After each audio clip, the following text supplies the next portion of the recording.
नरेंद्र मोदी को टक्कर देने के लिए वाराणसी की सीट पर कांग्रेस इस बार अपने उम्मीदवार को उतारेगी और अखिलेश उसे जितवाने के लिए लगातार पसीना बहाएंगे, क्योंकि इंडिया गठबंधन के अंदर सीट बंटवारा हो गया है।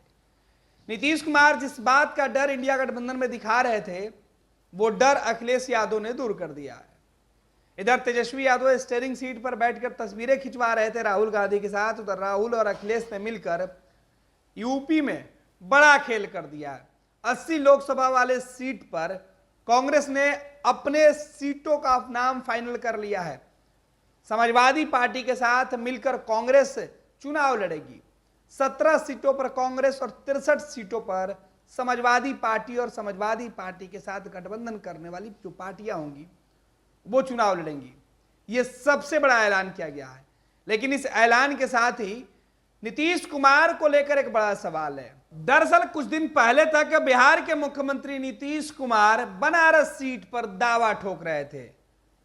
वाराणसी सीट पर नरेंद्र मोदी के खिलाफ चुनाव लड़ने की तैयारी जेडीयू ने की थी।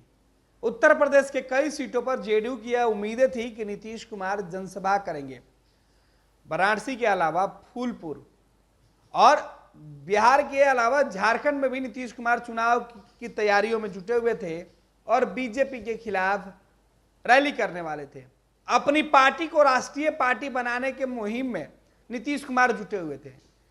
लेकिन बिहार के मुख्यमंत्री नीतीश कुमार के यूटर्न मारने के साथ ही, पलटी मारने के साथ ही नीतीश के राष्ट्रीय पार्टी होने का जो उम्मीदें थी वो लग रहा है खत्म हो गई है, क्योंकि अब नीतीश कुमार ना यूपी के वाराणसी में अपने उम्मीदवार को उतारेंगे, ना खुद चुनाव लड़ेंगे, और ना ही बिहार के बाद झारखंड में कोई चुनावी कार्यक्रम या चुनाव लड़ने जा रहे हैं।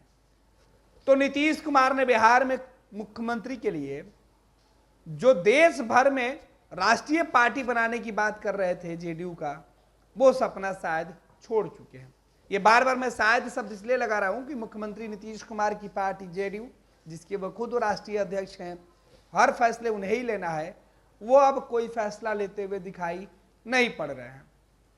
नीतीश कुमार जब से बीजेपी में गए हैं तब से उनको किसी बात की चिंता नहीं है, ना सीट बंटवारे की चिंता है, और ना ही नीतीश कुमार को यह लग रहा है कि उनकी पार्टी को अब राष्ट्रीय पार्टी बनाने की जरूरत है।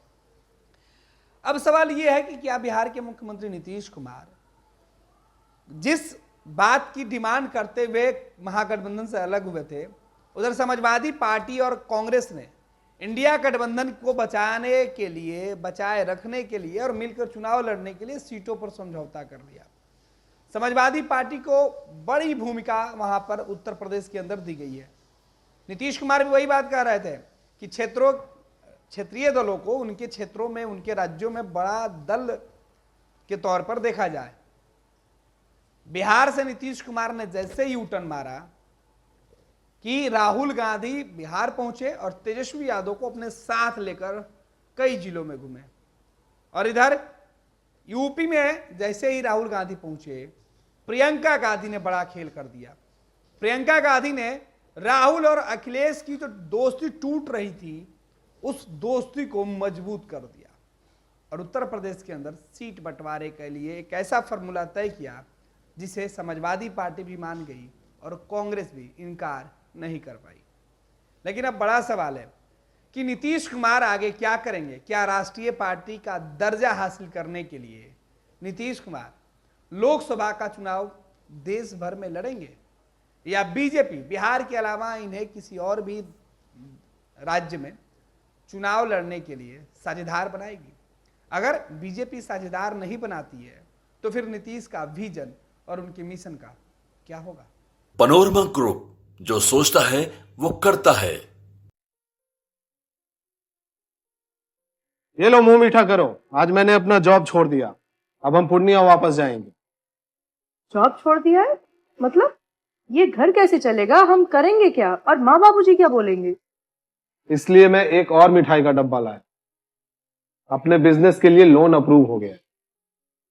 अरे लोन अप्रूव हो गया वो तो ठीक है, लेकिन पूर्णिया में हम रहेंगे कहाँ? अपना घर भी तो नहीं है वहाँ। इसलिए तो एक और मिठाई का डब्बा अलग से लाया हूँ। हमने पूर्णिया में घर ले लिया है, पूर्णिया के ई होम्स पैनोरमा में। पूर्णिया में पैनोरमा ग्रुप लेकर आए हैं ई होम्स पैनोरमा। बड़ा घर, आलीशान जिंदगी और अत्याधुनिक सुविधाओं के संग अरे अरे, अब क्यों मुंह मीठा करवा रही हो? क्योंकि हम घर वापसी जो कर रहे हैं। घर वापसी की खुशी पूर्णिया में ई होम्स पैनोरामा के संग। ई Homes Panorama, luxurious lifestyle redefined.